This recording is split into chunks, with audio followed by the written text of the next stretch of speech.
magaalada Burco maalmihii ugu dambeysay waxa ka soo baxaysay dhacdo cusub taasoo ku saabsan qaadashada dadka gaar ahaan dadka da'doodu yar tahay haddaba arrintaasi si aan u xaqiijino waxaanu guryahooda ugu tagnay qaar ka mid ah dadka dhibaatadaasi ku dhacday Xamdi Ducaale oo ah ayayada wiil ay ku dhacday arrintaasi ayaa waxay nooga warantay siday wax u dhaceen wiilkani quraacdii subaxnimo marka hooyadii xanuunsan cilaashka ku hayay quraacdii markuu wiilkani uu iga tago wuxuu halkan ayay soo yaray wareegaya inankii waan waayay qaadadii waan guriga weydiiyay ma hayna baa leeyahay waxa la yiri guriga eedadii baa qabta caruurti tiri halka baanu kaga xadhna inankii galabtii guriga aanu ugu nimi markaan guriga ugu nimina wuxuu waa la qaatay gaari baa la saaray meel ay ka qaadan si la qaadan garan maayo halkaad joogti halka sabada gooyo ka soo geesan daawareeyay buu yiri baasgeelo dabeedna waxaan arkay anigoo shiina kaalinta shiina kaare saaran gaari boorkan markaa ka arka mar dambe meeleysi kixiyay meel leegay garan maayo markii dambe kaalintii oo leega rogayo gaarigii ayaan garta meeraabay saddex nin baa gaariga saaraa buu nina wii dhinac fadhiyay labana way iga horeysay gaariguna gabadha yar gaagaabanaysa inta ku sheegaan buu ahaa marka guriga yimi ayuu isku arkay nabar ka caloosho wuxuu nabar yarna calooshan iskaga arkay jeebkaygana waxaan ku arkay labadii jeebna waxaan ku arkay qurus abun oo jirka qurusna jeebna waxaan ku arkay 30 kun oo lacag oo leene aan ku waxba jirkiisa kama maqna waxna ma qabo laakiin xanuun baa laga baaray saaka waxay leeyihiin dibna waa loo baaraya sidaas waxay cadaysay caruurtii wixii laga baqayay inay muuqdeen inankuna waa agoon inankii yaraaye la joogay wuxuu yiri in ninkaasi aniga madaxiisa taabo markuu gaariga ka soo degay waan ka cararay inankoo iga horeeyo sanka saa wuxuu ka saaray buuradooda way israaceen gaariga bay galeen gaarigina markii huf buuro uu dhamcay buu waxa kama xasuusanay laakiin waxaan garanayaa inaan gaariga ka digay waan garanayaa haye markii aad gaariga raacday xagee lagu aadsiiyay yaase ku kaxaystay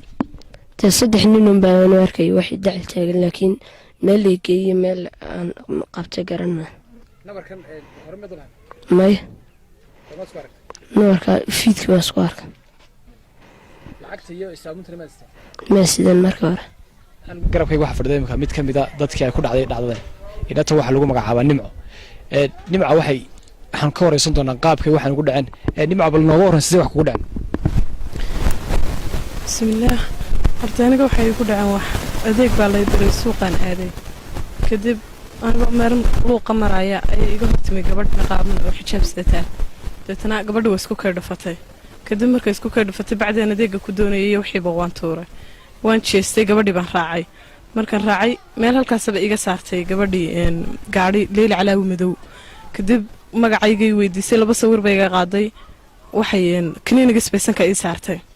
dadna kaniiniga markaysanka ii saartay aniga markii bay isugu kay dambeysay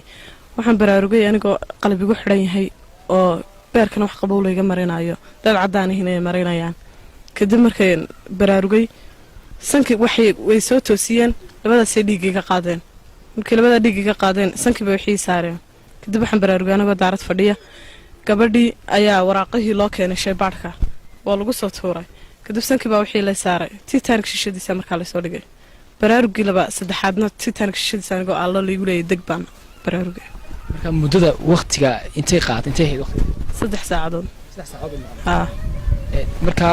intii ka dambeysay wax dhibaato ma dareentay ay waxna ku dhacay ha madax xanuun fara badan jirka oo aad moodid inay qarqarxayo adm xanuun fara badan wadna xanuun fara badan ha geesta kale waxaan arintan wax ka weydiinay mas'uuliyiinta degmada Burco iyo gobolka Togdheer waxaana markaanu booqanay xafiisyada dawladda hoose iyo gobolka Togdheer aanu kula kulanay xoghayaasha degmada iyo gobolka ugu horeyna waa kan xogayaha degmada Burco Cismaan Maxamed Sheekh oo arintaasi aan wax ka weydiinay ficilana waa wax aad fool xun horena aanan dhaqanna aynaan u lahayn horena aynaan u arag qof la qaadanayo ama spear baad lagala baxo ama wax la mid ah lagu sameeyay laakiin insha Allah ta'ala hawsha ayada ah kama maamulahan gobol iyo degmaba waan iska kaashanayna lagu ciidanka nabadgelyada booliskana la kaashanayna insha Allah ta'ala waxa saday wax jira tihiin kuntana waa la ka gaari baaritaankeedana waanu sameyn wixii lagu qabtana aad iyo aad ban maxkamad sharciga waafaqsan batiigsanana hadii alla ka dhigo dhankiisa waxa isaguna dhacdadan aan wax ka weydiinay xogayaha gobolka Togdheer Cabdirasaaq Kayse waxaanu yiri marka xiga xaaladda maanta hadalaynta badan ee gobolka ka jirta in badan dawal laga warhaya ka gobol ahaan iyo ka xukuumad ahaan kale baaritaan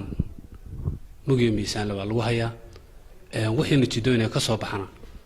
xilligeeda ayaa bulshada dee loo soo bandhigaya.